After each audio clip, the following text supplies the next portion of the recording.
आप सब पत्रकार साथियों को नमस्कार करता हूं। देखिए, एक पूरे भारत के अंदर एक ऐसा विषय चला हुआ है। अभी ग्वालियर में भी अनिल मिश्रा जी ने एक ऐसा मामला उठाया था। डॉक्टर BN राव, जो संविधान निर्माता थे, भारत की संविधान सभा के संवैधानिक सलाहकार थे। उन्होंने जो संविधान तैयार किया, जो उन्होंने संविधान का मसौदा तैयार किया, वो पूरे भारतवर्ष में लागू हुआ। उनका यह कार्य संविधान के प्रति बड़े समर्पण भाव से हुआ था। बड़ा सोच समझ के उन्होंने मसौदा तैयार किया था। उन ऐसे व्यक्तित्व के लोगों को कहीं ना कहीं भुला दिया गया, उनको याद नहीं किया जाता। आज संविधान के निर्माण का श्रेय काफी सारे लोग ले लेते हैं, लेकिन मैं कहता हूं, जो BN राव थे वो बड़े शिक्षाविद थे, बैरिस्टर थे।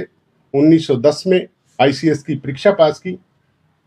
ऐसे सामाजिक जीवन और संसार को एक सूत्र में बांधने वाले लोग जब किसी चीज का निर्माण करते हैं तो उनका भी कहीं न कहीं नाम उनके कार्य के साथ जोड़ा जाना चाहिए। मैं कहता हूं, असली संविधान निर्माता BN राव थे। 1946 के अंदर जब संविधान सभा बनी तो उन्होंने अलग अलग देशों के अलग अलग संविधान को पढ़ करके उनका प्रारूप तैयार किया। 243 अनुच्छेद उन्होंने दिए जो संविधान में भी लागू हुए। कुछ लोग राजनीति करने आए, राजनीति के बल पर एक अलग ही भ्रांति फैलाना शुरू कर दिया, जो सरासर गलत है। मैं उसकी निंदा करता हूं। कुछ लोग कहने लगे कि बाबा साहब भीमराव अंबेडकर, उनको ब्राह्मणों ने पढ़ने नहीं दिया, उनको ब्राह्मणों ने आगे नहीं बढ़ने दिया। यह सरासर गलत है, यह सच्चाई नहीं है। समाज के सामने सच्चाई लाना भी अति आवश्यक है। बाबा साहब जब विदेश पढ़ने गए तो उनके लिए धन का इंतजाम, फंडिंग का इंतजाम आत्माराम अमृतसरिया ने किया। वो ब्राह्मण थे। गायकवाड़ जी ने किया, क्षत्रिय थे। और जब उन्होंने पहली बार समाचार पत्र का प्रकाशन किया, उसमें सहयोग साहू जी महाराज ने किया। ब्राह्मण ने सहयोग किया, क्षत्रिय ने सहयोग किया, सब ने सहयोग किया। तो कहां से आता है कि ब्राह्मण किसी दलित के खिलाफ है? एक षड्यंत्र रचा जाता है हमारे खिलाफ। ब्राह्मण ने कभी आज तक किसी के खिलाफ कोई बात नहीं की, क्योंकि ब्राह्मण भगवान से भी अरदास करता है तो यही करता है कि पूरे संसार के अंदर सुख शांति रहे, पूरे संसार में मंगल कार्य है। क्या ब्राह्मण केवल अपने लिए ही भगवान से मांगता है? भगवान हमेशा हर किसी के लिए अपना आशीर्वाद देता है, इसमें कोई दो राय नहीं है। लेकिन भ्रांतियां फैलाते फैलाते लोग इसको कहीं जातिवाद पर ले जाते हैं, कहीं ब्राह्मणवाद पे ले जाते हैं, कहीं मनुवाद पे ले जाते हैं। मैं किसी एक राजनीतिक आदमी का नाम नहीं लेना चाहता, लेकिन उनके मुंह से एक ब्राह्मण के खिलाफ ही बात निकलती है। ऐसा क्यों? ब्राह्मण ने कोई ऐसी जाति पाति का कोई तिरस्कार नहीं किया।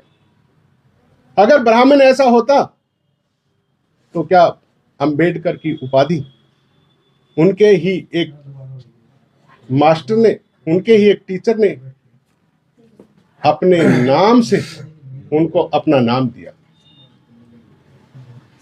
क्या ये गलत नहीं है इस तरह का भ्रामक प्रचार करना? एक चंद्रशेखर रावण अपने आप में दलित हितैषी कहता है, लेकिन सिर्फ और सिर्फ उसका एक ही एजेंडा है कि ब्राह्मण के खिलाफ बोले। कोई मनुवाद की बात करता है, कोई ब्राह्मणवाद की बात करता है, लेकिन ये सच्चाई नहीं है। ये समाज को बांटने का प्रयास है, समाज को गलत दिशा दिखाने का प्रयास है। दलित भी हमारे भाई हैं।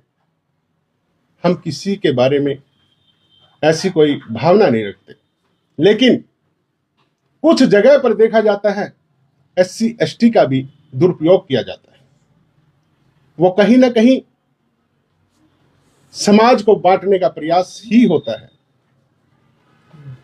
मैं पूरे समाज से, पूरे जातिवाद से ऊपर उठकर यह आग्रह करना चाहूंगा कि ऐसी खाई पैदा करने वाले लोगों से दूर रहें। 30 नवंबर को डॉक्टर BN राव जी का पुण्यतिथि आ रहा है। उस दिन पूरे भारतवर्ष का हर ब्राह्मण उनको अपने अपनी जगह से नमन करेगा, उनको याद करेगा। यही उनको सच्ची श्रद्धांजलि अब की बार पूरे भारत में दी जा रही है। मैं समर्थन करता हूं देश के प्रति समर्पित रहने वाले लोगों को सदा याद किया जाए। हम अंबेडकर जी के भी खिलाफ नहीं हैं, हम किसी और के भी खिलाफ नहीं है। मैं आपके माध्यम से यही कहना चाहूंगा कि समाज को इस तरह से ना बांटा जाए, समाज को इस तरह से गलत दिशा मत दिखाई जाए। और जो ये लोग राजनीति करने के लिए दलित और ब्राह्मण को लड़ाने का प्रयास करते हैं, अब की बार ऐसा सामने आएगा कि यह प्रयास भी दूर रहेगा, क्योंकि जो आम लोग हैं वो इस बात को समझते हैं, वो इस बात को जानते हैं कि हमारे बीच में कोई खाई कभी ना थी, ना है और ना होगी। ये कुछ चंद लोगों की शरारत का नतीजा है जो हमारे बीच में इस तरह की खाइयां पैदा करते हैं।